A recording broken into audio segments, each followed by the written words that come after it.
नमस्ते कक्षा 7 के सभी विद्यार्थियों, मेरा नाम है प्रसाद और आप सभी का आज की इस विज्ञान की क्लास में मैं स्वागत करता हूं। और आज की इस विज्ञान की क्लास में हम ऊनी वस्त्र यानी कि वूल के बारे में जानकारी हासिल करेंगे। सो बिना किसी क्षण गवाए आज के वीडियो में शुरुआत करते हैं। परिचय। रेशे यानी पौधों और जंतुओं दोनों से प्राप्त किए जा सकते हैं। कुछ परिचित पौधे जैसे कपास, जूट और सन रेशों के प्रमुख स्रोत हैं। रेशों के कुछ प्रमुख जंतु स्रोत हैं भेड़, बकरी, ऊंट, एल्पेका और लामा। यदि हम कीटों को जंतुओं से भिन्न माने तो रेशम कीट को फाइबर के कीट स्रोत के रूप में वर्गीकृत कर सकते हैं। इस पाठ में हम पशु रेशों के बारे में विस्तार से जानेंगे, खास तौर पर ऊन के बारे में। उद्देश्य। इस पाठ के अंत में आप निम्न करने में सक्षम हो जाएंगे: ऊन की विशेषताएं बताना, भेड़ की ऊन का वर्णन करना, उन जंतुओं के बारे में बताना जिनसे ऊन मिलती है, भेड़ से ऊन प्राप्त करने की प्रक्रिया का वर्णन करना, रेशों से ऊन बनाने वाले संसाधन को समझाना। ऊन की विशेषताएं। ऊन प्रोटीन फाइबर होती है। यह ऐंठनदार और लचीली होती है। ऐंठन ऊन को फूला हुआ बनाती है और ऊष्मा को रोकने में सहायता करती है। ऊन नमी और ध्वनि को सोखती है क्योंकि यह खोखली होती है। साधारणतया ऊन क्रीम जैसे सफेद रंग की होती है, लेकिन यह काला, भूरा या चांदी जैसे रंग में भी हो सकती है। ऊन हाइपो एलर्जिक होती है। दूसरे शब्दों में यह मनुष्यों में कम एलर्जी उत्पन्न करती है। भेड़ की ऊन। ऊन का मुख्य स्रोत भेड़ है। ऊन प्रदान करने वाले जंतुओं के शरीर पर बालों का मोटा कोट होता है। उनके बाल बहुत सी हवा को रोक लेते हैं।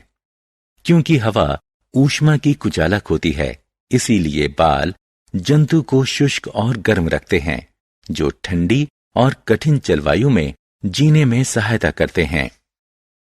भेड़ की बालों वाली त्वचा में 2 प्रकार के रेशे होते हैं: कड़े गलमुच्छे वाले बाल और त्वचा के महीन मुलायम बाल। महीन बाल ऊनी कपड़े बनाने में प्रयुक्त होते हैं और कड़े बालों का प्रयोग गलीचा बनाने में होता है। जंतु जो ऊन उत्पन्न करते हैं। भेड़ के अलावा कई अन्य जंतु भी ऊन का उत्पादन करते हैं। ये जंतु हैं याक। याक की ऊन तिब्बत और लद्दाख में सामान्य है। अंगोरा बकरी। यह पहाड़ी क्षेत्रों जैसे जम्मू एवं कश्मीर में पाई जाती हैं। इससे प्राप्त ऊन को अंगूरा ऊन कहते हैं। कश्मीरी बकरी। इससे प्राप्त ऊन बहुत ही मुलायम होती है और इसका प्रयोग शॉल बुनने में किया जाता है। ये शॉलें भारत में पश्मीना शॉल के रूप में विख्यात हैं। ऊंट।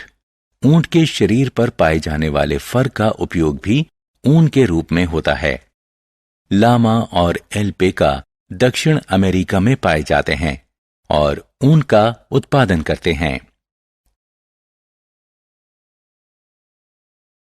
रेशे से ऊन तक। ऊन की गुणवत्ता अच्छी होने के लिए भेड़ को अच्छा पोषक आहार खिलाना चाहिए। घास चरने के अतिरिक्त इन्हें मिश्रित दालें, मकई और ज्वार खिलाना चाहिए। इस तरह से पाली गई भेड़ों के शरीर पर बाल की मोटी परत विकसित होती है। इसे भेड़ की ऊन की परत कहते हैं और इससे ऊन प्राप्त होता है।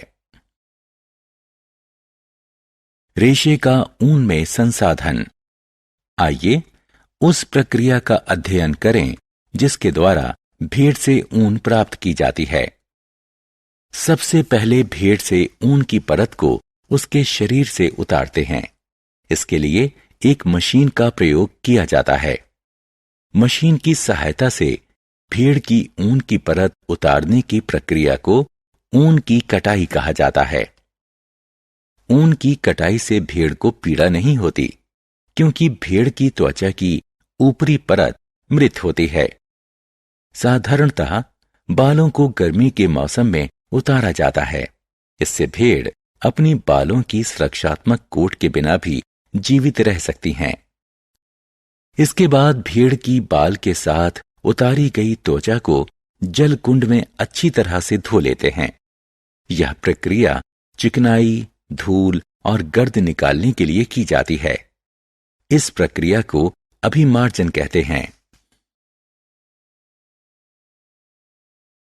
धुली हुई बाल वाली त्वचा की परतों को कारखानों में भेज दिया जाता है, जहां उन्हें विभिन्न बनावट के अनुसार अलग अलग रखा या वर्गीकृत कर दिया जाता है। रेशों को विभिन्न रंगों में रंगा जाता है, क्योंकि भेड़ की ऊन वाली परत काली, भूरी और सफेद रंग की होती है। रेशों को सीधा करके लच्छों में लपेट लिया जाता है और अंततः ऊन उपयोग के लिए तैयार है।